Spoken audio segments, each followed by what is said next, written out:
Ilog mo na. Ayan, magandang gabi po sa ating lahat. Ito po yung electric hollow blocks maker natin na isang set. Ilang piraso po ito, kuya?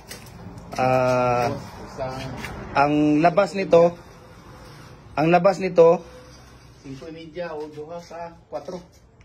Standard. tulo malagi na. Tulo. Tatlong 4 na standard at saka isang size na standard, commercial. Standard na po. Standard lahat. Ayan. So ito pala ito pala yung hollow blocks maker natin na isang set, kumpleto na po ito. So walang problema.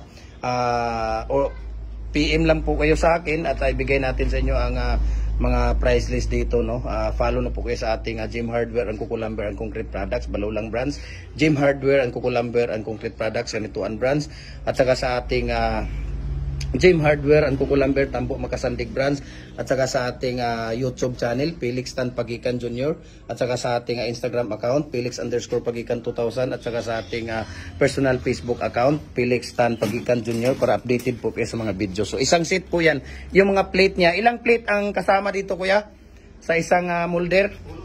Pulo, 10 plate. Tapos itong anuhan ng hollow blocks, itong anuhan niya ng masa.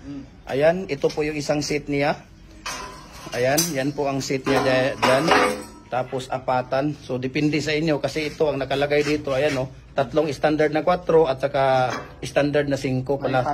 Ayan, ito pala yung pattern. So, ayan, pattern na kasama pala dito sa isang set. Ayan, so napaka simple lang po. So order na po kayo dito, walang problema.